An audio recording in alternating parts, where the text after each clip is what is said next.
Welcome to Local Flavor. I'm Deborah Anderson, and joining me today is Kelly with 4 Legs Up BBQ. How long have you been doing competitions with 4 Legs Up? We've been doing that for about the last 8 years. Okay, and you still do some catering? Still do some catering anywhere around the country. So.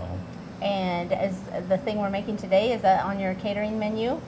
We don't normally do pork loins, but if anybody has a request for them, if you beg, we can do that. Because we're doing pork loins today on the grill. Alrighty. What we've got is a pork loin. We actually got this from Walmart. Mm-hmm. This looks just like the one I buy. Just like the ones you go down there and buy, Walmart, Dillon's. A lot of the meat markets will run the same ones. I prefer a fresh pork loin. It's a little bit different. If you notice all the juice in these, they've been enhanced with a salt solution, which on one hand is a good thing because it does help keep them moist when we're cooking them. Mm-hmm. You will have a nice moist product coming out of it. But if you want to do anything different with them, if you want to do your own injections, your own flavors, besides rubs, which we'll get into, that makes it kind of hard to do. But they do make a nice moist product, pretty easy to cook really. Now I noticed you got a really good deal on these. Sometimes if they have them on a great sale, I'll get more than one and freeze them. Does that make it ruined for barbecuing, or could you still? No, still go ahead and use them. Do you need to thaw them out first? Yep. Always start with thawing. You can cook from frozen. It makes it pretty tough to get done right. You know, if you're in a real big hurry and got to get it done, you can do it. Just take them out, set them in the fridge for a couple, 3 days to get them thawed, or thaw them in this running water in the sink. Okay. That water, you'll get them thawed in about an afternoon that way. Do not set them on the counter and let them sit out all day long to thaw out, because the outside gets nice and warm and the bugs get to growing on the outside. It's not a good thing. I know. But you probably do. So anyway, this one is thawed out. You bought this one fresh. Yep, so what's the first thing we need to do? Ready to go. We'll cut that open. And actually, I'm going to take it over there to the trash can. Yeah, because this one has a lot more juice in it. Is there anything you could ever do with that juice, or is it just too? And actually, what it is the brine solution that they use to help keep the product moist when you're cooking it. Again, there's really nothing wrong with it. It does make a nice moist product. I just prefer the fresh ones myself. First thing we're going to do then is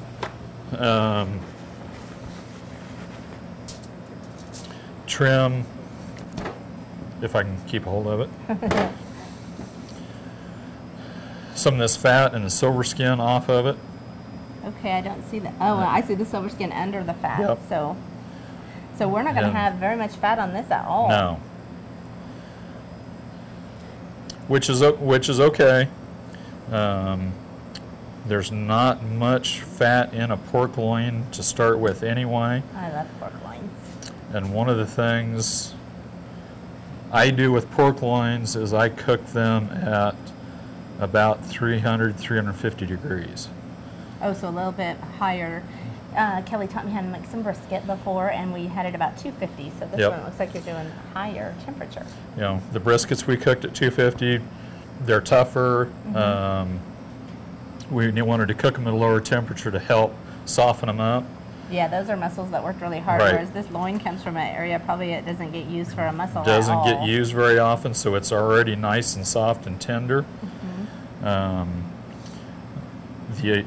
But there's not much fat in it, so we want to cook it as relatively fast as we can. The longer it sets in the cooker, the more chance you're going to have of drying it out. Okay. So we did low and slow with the meat that was tougher to break down that collagen. Yep. This one, if we left it in too long, it might actually dry out. So no collagen to moisten it up. Right.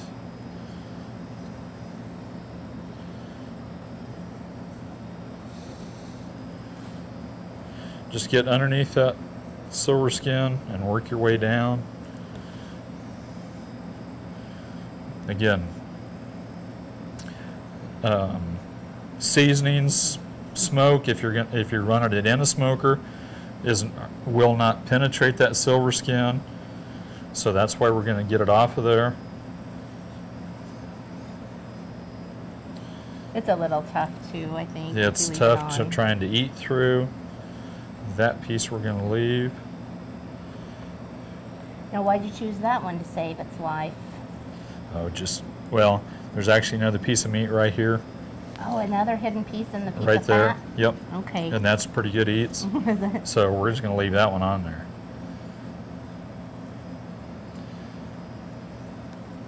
Come on. They should really do this at the meat market, don't you think? Well, then you'd have to pay them to stand around and do it.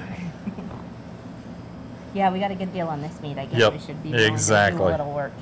I have a friend who, she calls it her war on debt, and she's always notifying everyone when there's a really good sale on different cuts of meat and letting everyone know that she uses it in her plan to cut down their debt. Yep. And there's always sale and stuff yep. that. You can find good bargains just like we did on these, $2 a pound. That's excellent. Buy several and keep them. The nice thing about pork loin, you can roast them whole like we're going to do, or smoke them, either way. You can cut them up, make butterfly pork chops out of them. Oh, yum. That's what a pork chop is. The big piece on a pork chop, that's the pork loin. You can cut them thin and hammer them out and make breaded pork tenderloin sandwiches, Yum. which are really good. You know, there's just a lot of different things you can do with it. So yeah, if you can pick them up for a reasonable price, go for it. So we got it. That's really all I'm going to do with it. I'm going to leave that on. I'm not going to worry about it. That'll cook out just fine. We're nice and clean up there on top. We'll bring it up. up. All of it off this time. Pardon? You got all of it off Yep. really well. We won't. We're not going to do mustard or anything else on it this time, but we are going to use a couple of different rubs. Are you sure that's what you want? Yeah, you're going to use both of them. Okay. Both of them. I saw it said chicken on it, and I thought that couldn't be right, but it is right. That's the WTH chicken rub. Oh, it's When I started making this rub, started developing it, actually developed for use in barbecue contests. Well, I could never get it to work in a barbecue contest to start with. why? You mean like it malfunctioned or it didn't win? It wasn't winning. So I figured, what the heck? Why not use it on pork? So you made it for chicken, but now So I made it for chicken. So what the heck? I can use it on pork, right? So it makes a good base on pork. I'll use it straight on pork as well too. The other thing I'd like doing a lot of times is mixing different rubs on different pieces of meat, just to give you some different flavor combinations. When I smelled the chicken one, it's very citrusy and delicious. I actually tasted it when you. But don't let the when color you left fool it you. unattended. Why? Because of it being yellow. Yep. Wow. That will darken up when it comes off, and I've got one cooked, and you'll be able to see what it looks like. Okay, the one you're putting on now is pig dust, It's right? the pig dust. We actually made for pork several years ago. Works great on pork. Ribs is what I really like this one on. And just about a coat, just about like that. Let me sniff this one. I don't think I've sniffed it yet. Yours have so much herbs in them. I love that. Nice.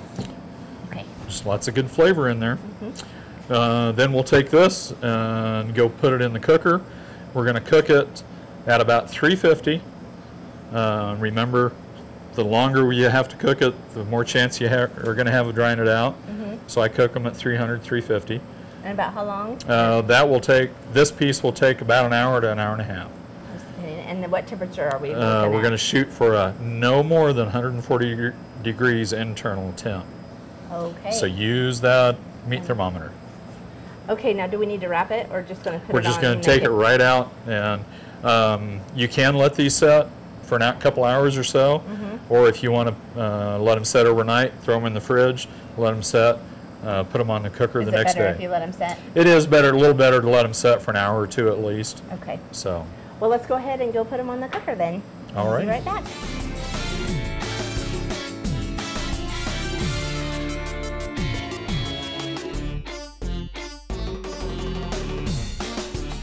Okay, so our pork loin was finished cooking. We wrapped it in foil to let it rest, and now we're ready to slice it. All righty. How long did we let this one rest? We let this one rest for about, right at about an hour.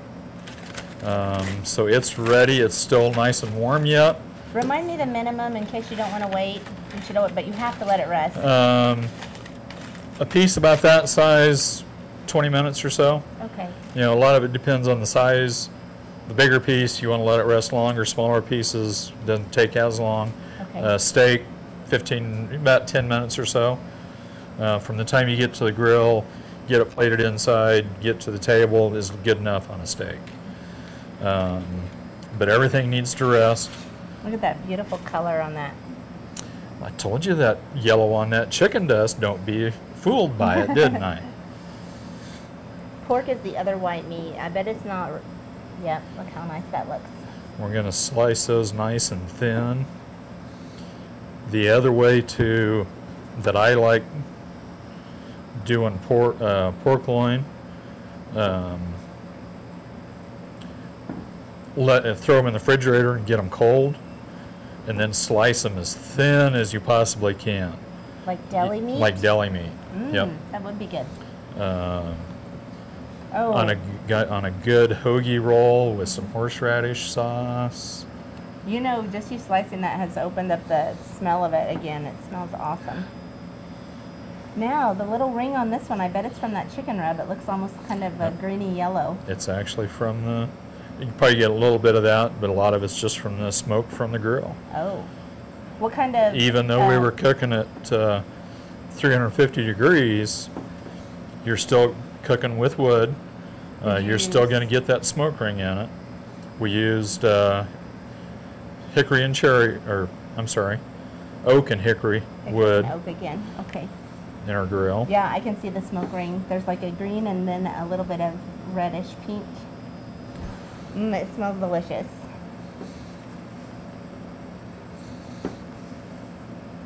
Gosh, that knife looks so innocuous, and it is slicing that so thin. That knife looks... It looks like it's not very sharp, but it is.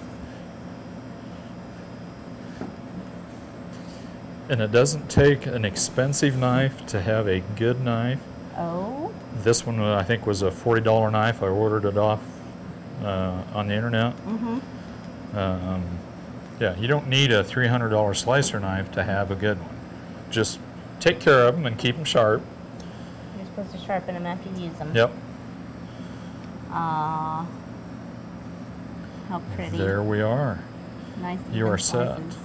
Make a little bit of mango salsa to go on top of those. Put them on a plate with some rice. Do you have some? No. With rice?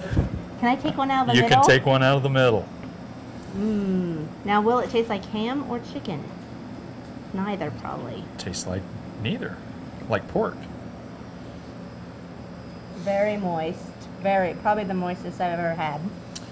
The big key too, especially with pork loins on keeping them moist, is don't cook them over 140 degrees internal temperature. Now, will it get a little warmer after you take it off? Just a little bit. If you pull it at 140 and wrap them, you might go to 145 by the time it starts coming back down, that carryover heat. That's still good enough. I can't believe that rub really got to the middle of this too. It's just, it's almost as flavorful on the middle as it is on the edge. Side. But of course the edge is the very best. That's where it all is. You might not believe me. I believe you. Have you had it before? I've done this before. Very good. Yeah, I love the citrusy part of that chicken rub too.